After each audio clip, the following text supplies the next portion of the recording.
My name is Steve. That is Damon Day right over there. Damon, I think you're over there, if I got this right. Right now. I'm up No, here. no, no. I think you're there. I Okay. swear. Last time we did a podcast, I said to myself, I am going to get this right. So you're there. I'm over your left shoulder. Okay. Today we're talking about something that I think is really important to all gig workers and especially rideshare drivers that have noticed a decrease in income. We're talking about tipping. And Damon, actually, I just shot a video all about tipping over on my channel, Old Guy Insights on YouTube. And I, I should have watched it. well, it's not published yet. Oh, it wasn't published yet. Yeah. Yeah. So I have no young guy insights for your old guy insights because I haven't seen your opinion yet. Well, here's what I'm going to do. On my video, I'm going to link to this one when we're done because I know that you're going to have some brilliant feedback. So here's what we're talking about. Tipping. I mean, it just feels like it's out of control. And I did read a very interesting survey on tipping that was on Wallet Hub, and it said that 74% of people who responded uh, say that they experience tip fatigue. You know, Yeah. they're just tired of all these terminals spinning around and asking you for more money. Just gonna be a few questions right here. That's it. A few questions. And You good? more people are saying that they're just getting more comfortable with saying, enough is enough. And I think that's what you're experiencing, especially in the rideshare side, that as people get fed up, I mean, it's just easier to say no. Yeah.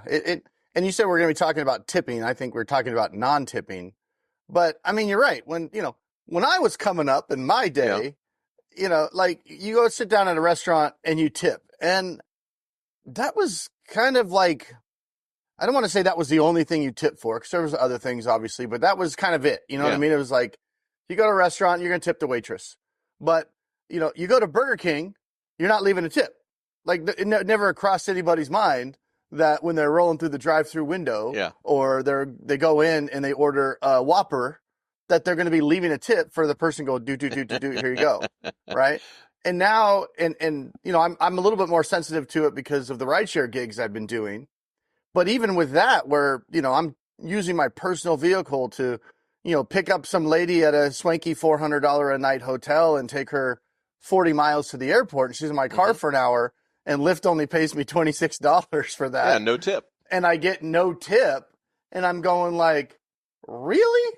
Well, I think here's the thing: is that yes, we are different generations, but when I was growing up, if you went out to a restaurant and you Oh, she was my generation. She wasn't some, oh, like teeny no, bopper no, or no, anything. but when you went out to a restaurant and you got good service, the tip was a reward for the exceptional service that you got. When Yeah. I go to the taco place and the person takes my order on the register and spins it around and asks for a tip, you know what? It feels more today like businesses want me to supplement what they should be paying their employees. That's exactly what's going Yeah. on. Because that's kind of what happens that's what happens with waitresses, right? I mean, they can't really live on what they're getting paid from the restaurant. I mean, I don't know. I've never been a waiter or definitely not, never been a waitress. And I've never been a waiter. Hmm. But I've heard that a lot of times they don't even get paid minimum wage. Is that Right. correct? Where they, Right. they rely on I tips. think But okay. I'm gonna quote a number. It's gonna be off, but it's not gonna be that far off. I believe that the minimum wage for tipped employees is somewhere in the $2 to $4 an hour range. I felt like they would get like $2 or $3 an hour. But at the same time, though, you work at a restaurant, it's fair. I think, any waitresses out there, correct me if I'm wrong, but I mean, tips are pretty much universal. Sure, there's going to be some people that don't leave a tip at a sit down restaurant, but I think that's more, I don't know what the percentage would be, right? But that's got to be more rare. I mean, of course, I'm sitting here saying this as somebody that's never not tipped a waiter or a Yeah. waitress when I go. I've never not tipped somebody when I've sat down in a restaurant. But seeing what's happened just in the last few years when I'm doing like Lyft driving, or Uber rides or something like that, to see, and again, my personality hasn't changed in the last 2 years, right? My car hasn't changed. Nothing has changed other than 2022 versus 2024, where I used to get, when I would do rides, 75, 80% of the people would tip me. Hmm. Now it's down, 20% Yeah. of the rides I Well, people are give, just I'm getting getting tips. tired of it now. It's a huge swing. It's a huge swing just in the last 48, Yeah, 24 and months or so. it's gonna continue to happen. I want to correct myself. I got the number wrong. I looked it up while you were saying something brilliant. In North Carolina, the minimum where I am, the minimum He's wage got jokes. for tipped employees. I said it was $3 to $4 an hour. It's $2 I think and you said it was you said it was 2 to 1. it's So you were two close. dollars and 13 cents an hour. Yeah. Now let me give you. But Hmm? I would say, but I'm always like a guy that, especially now that I've been doing this gig work, I'm more sensitive to it. But even myself, I told you this story recently, which is how the topic came up. Whenever somebody spins that damn thing around, I don't know if I feel guilty. They're staring at me. So I still tip them, even if I begrudgingly tip. Hmm. I'm like, mother, I'm already spending $50 for this two sandwiches or whatever it is, fine, 10% or whatever. But the other day, last week, I went, and I'm not gonna say the name of the shop. It doesn't matter. I bought two sub sandwiches, one for me, one for my son, and it was $32 damn dollars. And like I had a club sandwich, Yeah. and he had like an all meat sandwich. No drinks. I was just grabbing it and taking it home, to eat. Yeah. Right. $32, and then they spun the thing around, and I was just like, this is, I want to help, but at the same time, I'm like, I just spent $32 Right. on two sandwiches. No, Right. I don't want this. So I said no. And the whole time I'm going, can he see that I pushed no? Shit. Well, I've gotten to the point now, and the funny thing is, I'm really try to be the kind-hearted, compassionate guy. Do good things. That's me. That's my life. But now, Steve's the compassionate do-gooder. yeah. But I just went to Bruegger's Bagel Shop, and it was a horrible experience. I mean, they couldn't get anything right. And the person that walked up to the register, that was the first time I'd seen this dude. And he spun the thing around, and I looked him right in the eye, made eye contact, and went, "No tip." You said it? No, I didn't say it, but Oh, I've gotten to the point. no. Yeah, I mean, if I'm gonna get, like I said in my video, when you go out and you get just totally shitty service, not bad food, just bad service, why can't I get a tip for having to put up with that? Yeah. Well, so I don't know if this is a trend now, because I think that was probably the first time I did a no Mhm. on even like on a fast food place or whatever. I don't know. I just feel compelled to do it. They're asking. I feel bad. Usually they're younger kids. I'm going to help them out. But I think it was 2 days ago. I don't remember what it was off the top of my head. I did it again. I felt a little more empowered, Steve. Good. Thank you. Thank God. So there's 2 times in the last 2 weeks I've done no. Now, here's what I don't get though. That's just somebody boop boop boop. Here's your sandwich. That's not Right. really providing a service like a waiter Right. does, right? But how do we get from like an Uber driver is not providing a service? They're using their own Well, personal vehicles. They're spending a half an. That's where I don't get. Like, it wouldn't even cross my mind if I'm going to take an Uber ride, yeah. not to. I mean, unless it was, dude, the car was completely dirty. There's shit everywhere, and the guy can't drive. He blew 3 red lights. Then maybe I would end the ride early and not. All right. Before I answer that, I need to redeem myself for a second, and then before we move on, I went out to lunch last week with my daughter, and we went to a place that you and I have been when you've been here in Raleigh. That where we, I think Yeah. where I'm talking about. The bill came to $100. We had a nice For just two? For two. We had a nice leisurely lunch. We were there for a couple of hours. Our server was amazing. She remembered us both from before. She went above and beyond. On that $100 lunch, I tipped her $50. Woo! Well, because that was the type of service that we got there. Yeah, but you spent a couple hours there. She was waiting on you. That's not a Here's your Whopper. No, It's got some questions right no, here. no, no, no. I stop at the service station, to get a drink or something, and they spin the screen around. No. Yeah.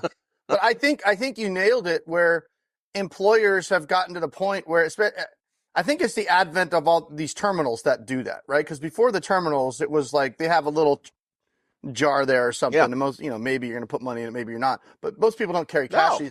I'm waiting for the panhandler I know the QR to code. start having their phone. Yeah, with QR. Because, I think about this more often than I probably should. But when I'm driving and I see people on the corner, I don't carry cash anymore. Right, me really. either. Once in a while, I might have a 20 in my wallet or something like that. But I don't carry cash. And it's just like, at what point are these guys going to make that switch to where they've got their cardboard sign, like you said, with a QR code? I've never seen that yet. Not one guy walking down the line with a QR code. Which they should. Put your phone up. Yeah, I just looked at my wallet. I have, I didn't even know I had a $20 bill in my wallet. That's it. That's all I got. Yeah. Well, Steve, remember, where were we at? We weren't in Raleigh. We were in Charlottesville. Charlottesville. Charlottesville didn't sound right. This was like, what, a decade ago or more? And we got that Uber ride in the white Jag. Oh, remember that? We're in Charlotte. Yeah. And I'm in the front seat. Steve's in the back. And this was when Uber was just barely kind of coming, out. It was pretty new, right? Yeah. This was like a decade ago. Yeah. And this guy is telling us, he's bitching about he's got this really nice Jag, but it's white. So he's bitching about he can't do the higher tier, remember? Because it's not black and you need a black card, da-da-da-da. And this guy's just lost in his story, not paying any attention whatsoever to the road. Just coming out of the parking lot. Yeah, the gate. He almost blew through the gate. The gate was down, and he's doing about 30, I think. I think you and I both I'm in the front went, going, stop! Yeah, I'm pounding this floorboard with my foot, and I'm just like, I waited till the last possible second where I didn't want to be that guy, right? Yeah. But at the same time, I didn't want this guy to blow his Jag through the guardrail with me in it. So stop. So we're like, ha ha, like, dude, maybe we should get out. And then he blew did he blow the red light? He did blow the red light. No, we went through it. And then like a mile later, this was like a 2-mile ride. Yeah. A mile later, he blows a red light. So we get out, and this Steve's when I booked this Uber. I didn't even have Uber on my phone back then, right? Yeah. And Steve, I guarantee you, Steve still tipped him. Guaranteed. I think I'm sure that I probably did back then. But that was 10 years ago. Yeah. These days, they'd be like, dude, you owe me some money. I got to tell you, some of the rideshare rides that I've had, especially in Myrtle Beach, South Carolina, one of them was a guy who was a really tiny micro car almost. And I'm sitting in the back seat, and the guy says, that back seat's really comfortable, isn't it? And I went, yeah, I mean, it's okay. He goes, because I sleep there. And, you could tell on the floorboards, it was no tip. I mean, I got out. This was. Oh, you did? Oh, yeah. Wow. Yeah. But was that the first time you've no tipped an Uber? Yes. I think it's probably. I think I've only done it twice. I got in the Uber that came to pick me up was a pickup truck. It was all smoky and everything. not cigarette smoke. It was the guy was smoking weed. Well, I've told the story before. I mean, I don't drive regular Uber and regular Lyft very often anymore because the pay is just abysmal. So that I make more money when I do go out and drive, part-time for the Penny Stupid channel, which this video will be on that channel as well. It's mainly I do food delivery now because the thing about food delivery is they have to pre-tip. Yeah. So I don't have to take a ride and then go, hopefully they'll tip me to make up for the abysmal pay that Uber is giving out. It's not worth it. Where with food delivery, like Instacart and Walmart Spark and DoorDash, they have to pre-tip. So before you accept the deal, you already see what the tip is going to be. Now, technically, they can take it away, but it takes a lot more, effort and malice, if you will, to throw out a big tip and know that you're going to take it away when they get there. Yeah. But the last time I drove Uber, no, this was Lyft. I did 29 rides over, I think, 2-day period because they had some bonuses. That's the only reason I drove for them. Out of those 29 rides, I only got 4 tips. Yeah. Out of 29 rides. And you told And me that, that's pretty much how it is these and days. you've told me that most of the people tipping you come from non-affluent areas. Yeah. Yeah. And I think a lot when I drive on the black tier, the high tier on Lyft, um, those guys are already paying 100, $150 for a 40-mile ride Right. or whatever it is, or a 30-mile ride. So I think a lot of them are just like, dude, I've already paid you $120. I'm not going to tip you on top of that. Now they don't realize I'm not getting Right. 120, but I think it's just gotten to a point on both sides where, if you're feeling like you don't have a lot of extra money and you're feeling like, man, I'm just trying to get a couple of cheeseburgers for my family Right. and I'm already spending $50 and this kid flips the thing around and then wants another $10. The ones that really piss me off are the ones that, how they're like, 10%, Yeah. 15%, 20%. Okay, fine. But then there's some Yeah. that are like, it starts at like 25%. Right. Like that's the cheapest you can be is 25. And I'm just like, and I'm going to change moving forward. But when that happens, you know what I do? I go, 25%. No, no, Because you don't want to be the guy that goes no. other I do and then custom has to tip. put in less. I do custom tip. Look, I'm never going to see this person again. I don't feel bad about it. Nobody thinks about you as much as you think that they do. The person behind me in line who might judge me, no, I'm Yeah. not going to get sucked into that. Now, the terminals themselves. So the big players are Square, Clover, and Toast. Toast. But these point of service terminal providers are also the payment processors. So Yeah, so they get a little more money. yeah, so The higher the transaction, the more money they two get. takes on this. Yes, you provide a tip and you're spending more. They make a few extra pennies on that. The average processing fee is 2.9%. They make a few extra pennies, but over millions of transactions, that adds up to being noticed. Mm-hmm. So you could say, one argument is that's why they're doing it. The other argument is they're trying to make it more convenient for the customer so they don't have to do like mental math in their head. And if you go with the convenience argument, it's either going to be a greed argument or it's going to be a convenience argument. And if you go with the convenience argument, then I am very comfortable saying, thank you very much for doing that for me. I appreciate the help, but no. Well, I look at it from when these things first started coming out. I guarantee you this is what happened. I'm looking at it from a salesman standpoint, Mm-hmm. right? So say I'm a kiosk Oh, salesman yeah, or I can whatever. see I that got to too. get into these business. Yeah. So they go in there and they butter them up like, hey, look what our kiosk is going to do. It's going to ask people for a tip. That's going to increase technically revenue, but it's going to increase payout to your employees. Right. So the employees that work there are going to be happier. They're going to be making more money. They're not likely to leave for a competitor because working at you with our super duper special kiosks, they're going to get extra tips because this is prompting people like, would you like fries with that? Right. That's that whole kind of concept. If you don't, a closed mouth don't get fed, right? Because how many of these fast food people would you be tipping if it wasn't asking you for it in the kiosk when you're paying? Zero, right? So they changed the culture with these effing kiosks. Yeah. And I fell for it, damn it. Well, I absolutely agree with you. That's what the sales pitch was. And it sounded very attractive until everybody started doing it. Now, here's another place that tipping drives me crazy. So, like, we get the dog groomed, and the groomer is the business. Yeah. Groomer provides a service. We pay the fee for the service that they set the price on. Why am I tipping on top of that? Yeah. But now it's different though if the person grooming your dog is just an employee That's different. at that business, not like what you're talking about is like a one-man show type groomer situation where she's got her own business or he's got his own business. Like for my consulting business when I help people with, debt issues. Not one time in 25 years. I'm trying to think back just to make sure. I don't think anybody's have ever one time paid my fee and went, you know what? I'm going to give you a tip. I'm trying to think. Yeah.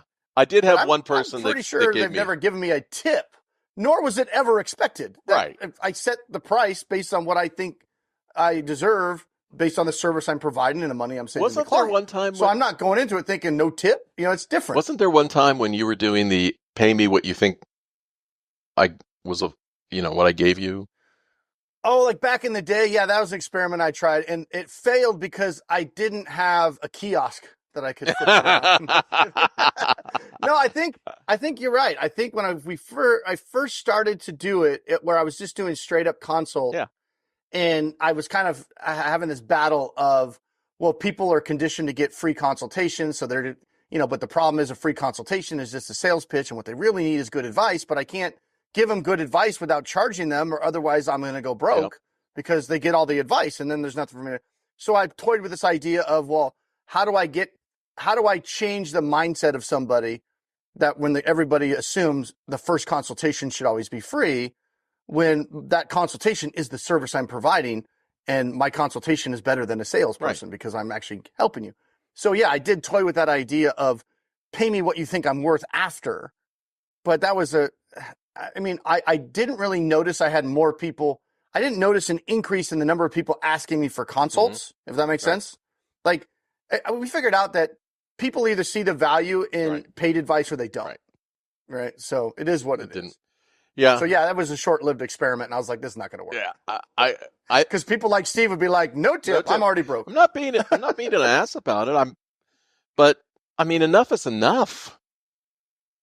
Yeah, You, no, I get it. you But go to a self. yeah, so those weren't really tips. Those were just like, and then plus then I felt like, how people are when they get like, well, I don't want to be like, if I leave it up to them Yeah. and say they really like me and they're, oh my gosh, that was really good information.